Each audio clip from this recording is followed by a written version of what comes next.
શું ગર્ભાવસ્થા દરમિયાન માતા જે દવા લે છે તે ખરેખર ગર્ભમાં રહેલા બાળક સુધી પહોંચે છે? શું હવે એક નાનકડી ચીપ નક્કી કરશે કે કઈ દવા બાળક માટે સુરક્ષિત છે અને કઈ જોખમી? અને આખરે શું છે પ્લેસેન્ટા ઓન અ ચીપ, જેને ગર્ભાવસ્થાના સંશોધનમાં સૌથી મોટી સફળતા માનવામાં આવી રહી છે? ચાલો જાણીએ આ ચીપ ગર્ભાવસ્થાના રહસ્યો કેવી રીતે ઉકેલશે. નમસ્કાર, ધ લોકસત્તા શોમાં આપનું સ્વાગત છે.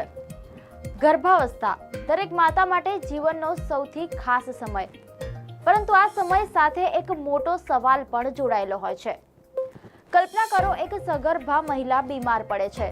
ડોક્ટર તેને દવા આપે છે. દવા ખાધા પછી માતાની તબિયત તો સુધરે છે, પરંતુ એ જ સમયે એક સવાલ ઊભો થાય છે. શું આ દવા ગર્ભમાં રહેલા બાળક સુધી પણ પહોંચી હશે? જો પહોંચી હશે તો તેની શું અસર થઈ હશે? આ એવો સવાલ છે જેનો સંપૂર્ણ જવાબ વર્ષોથી વૈજ્ઞાનિકો પાસે પણ ન હતો, કારણ કે માતા અને બાળક વચ્ચે એક એવી કુદરતી દિવાલ હોય છે જેને પ્લેસેન્ટા કહેવામાં આવે છે. આ દિવાલ બાળકને પોષણ પણ આપે છે અને અનેક જોખમી તત્વોથી તેનું રક્ષણ પણ કરે છે. પરંતુ સૌથી મોટો પ્રશ્ન એ હતો કે આ દિવાલ ખરેખર શું પસાર થવા દે છે અને શું અટકાવે છે? આ પ્રશ્નનો જવાબ શોધવા માટે જીવંત ગર્ભાવસ્થામાં પ્લેસેન્ટા પર સીધો અભ્યાસ કરવો લગભગ અશક્ય હતો. પરંતુ હવે ભારતના વૈજ્ઞાનિકોએ એક એવી ટેકનોલોજી બનાવી છે જે આ અશક્ય લાગતું કામ શક્ય બનાવી શકે છે. તેનું નામ છે placenta on a chip. Media અહેવાલ મુજબ આ ટેકનોલોજી ICMRના national institute for research on women's health અને IIT બોમ્બેના વૈજ્ઞાનિકોએ સંયુક્ત રીતે વિકસાવી છે. સંશોધકોનું માનવું છે કે આ પ્લેસેન્ટા ઓન અ ચીપ ભવિષ્યમાં ગર્ભાવસ્થા દરમિયાન દવાઓ અને પ્લેસેન્ટાના કાર્યને વધુ ચોકસાઈથી સમજવામાં મહત્વની ભૂમિકા ભજવી શકે છે. નામ સાંભળીને તમને પણ સવાલ થયો હશે, આખરે એક નાનકડી ચીપ પ્લેસેન્ટા જેવું જટિલ કામ કેવી રીતે કરી શકે? એ સમજીએ, પરંતુ તે પહેલા એ જાણવું જરૂરી છે કે આખરે પ્લેસેન્ટા છે શું. પ્લેસેન્ટા એટલે માતા અને ગર્ભમાં રહેલા બાળક વચ્ચેનો જીવંત પુલ. બાળકને જરૂરી ઓક્સિજન, પોષક તત્વો અને હોર્મોન્સ પહોંચાડવાનું કામ પ્લેસેન્ટા કરે છે. સાથે જ બાળકના શરીરમાં બનતા કચરારૂપ પદાર્થોને માતાના શરીરમાં પાછા મોકલે છે. એટલું જ નહીં, તે અનેક હાનિકારક તત્વોને બાળક સુધી પહોંચતા પણ અટકાવે છે. એટલે કે ગર્ભાવસ્થા દરમિયાન બાળકનું જીવન મોટા ભાગે પ્લેસેન્ટા પર જ આધાર રાખે છે. પરંતુ સૌથી મોટો પડકાર એ હતો કે ગર્ભાવસ્થા દરમિયાન પ્લેસેન્ટા કેવી રીતે કામ કરે છે. તેનો સીધો અભ્યાસ કરવો લગભગ અશક્ય હતો. એટલે જ ઘણા સવાલોના જવાબ વર્ષોથી અધૂરા રહ્યા. ખાસ કરીને માતા જે દવા લે છે તે ગર્ભસ્થ બાળક સુધી પહોંચે છે કે નહીં? અહીંથી શરૂ થાય છે આ નવી ટેકનોલોજીની કહાની. વૈજ્ઞાનિકોએ વિચાર્યું, જો જીવંત ગર્ભાવસ્થા દરમિયાન પ્લેસેન્ટાનો અભ્યાસ કરી શકાતો નથી, તો શું પ્રયોગશાળામાં જ પ્લેસેન્ટા જેવી સિસ્ટમ બનાવી શકાય? આ જ વિચારમાંથી જન્મ થયો પ્લેસેન્ટા ઓન અ ચીપનો. નામ ભલે ચીપ હોય, પરંતુ આ કોઈ સામાન્ય ઇલેક્ટ્રોનિક ચીપ નથી. આ એક એવી નાનકડી પ્રયોગશાળાકીય સિસ્ટમ છે જે માનવ પ્લેસેન્ટાની જેમ જ કામ કરવાનો પ્રયાસ કરે છે.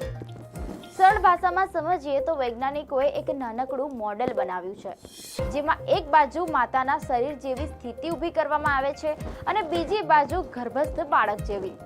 બંને વચ્ચે એક ખાસ પડદો બનાવવામાં આવ્યો છે જે બિલકુલ પ્લેસેન્ટાની જેમ જ કામ કરે છે. હવે આ ચીપ પર કોઈ દવા અથવા પોષક તત્વો મૂકવામાં આવે તો વૈજ્ઞાનિકો જોઈ શકે છે કે તે આ પડદો પાર કરીને બાળક તરફ જાય છે કે નહીં, અને જાય તો તેની શું અસર થઈ શકે છે. એટલે કે જે બાબત વર્ષોથી માત્ર અંદાજના આધારે સમજવામાં આવતી હતી, હવે તેને પ્રયોગશાળામાં આંખો સામે જોઈ શકાય છે. અને જ્યારે આ ચીપનું પરીક્ષણ કરવામાં આવ્યું ત્યારે પરિણામો પણ ખૂબ જ આશાસ્પદ રહ્યા. આ ચીપે માત્ર પ્લેસેન્ટાની નકલ જ કરી નહીં, પરંતુ પ્લેસેન્ટા જેવા ઘણા જ મહત્વના કામ પણ કરીને બતાવ્યા. જેમ કે ગર્ભસ્થ બાળક સુધી ગ્લુકોઝ જેવા જરૂરી પોષક તત્વો પહોંચાડવા, ગર્ભાવસ્થા માટે જરૂરી હોર્મોન્સનું ઉત્પાદન કરવું અને બાળકના શરીરમાં બનતા કચરારૂપ પદાર્થોને પાછા માતાના શરીર તરફ મોકલી આપવાની પ્રક્રિયા પણ સફળતાપૂર્વક દર્શાવી. પરંતુ સૌથી રસપ્રદ વાત તો એ હતી કે આ ચીપે દરેક વસ્તુને પસાર થવા દીધી નહીં. પ્લેસેન્ટાની જેમ જ તેણે કેટલાક મોટા અને હાનિકારક તત્વોને અટકાવ્યા અને માત્ર જરૂરી પદાર્થોને જ આગળ જવા દીધા. એટલે કે તેણે એક સિક્યોરિટી ગેટની જેમ કામ કર્યું. હવે તમે વિચારતા હશો, આ બધાથી સામાન્ય લોકોને શું ફાયદો થવાનો? હકીકતમાં સૌથી મોટો ફાયદો સગર્ભા મહિલાઓને થઈ શકે છે. આજ સુધી ડોક્ટરો પાસે ઘણી એવી દવાઓ છે જેના વિશે સંપૂર્ણ ખાતરી નથી કે તે ગર્ભસ્થ બાળક માટે કેટલી સુરક્ષિત છે. કારણ કે નૈતિક કારણોસર સગર્ભા મહિલાઓ પર આવી દવાઓનું સીધું પરીક્ષણ કરી શકાતું નથી.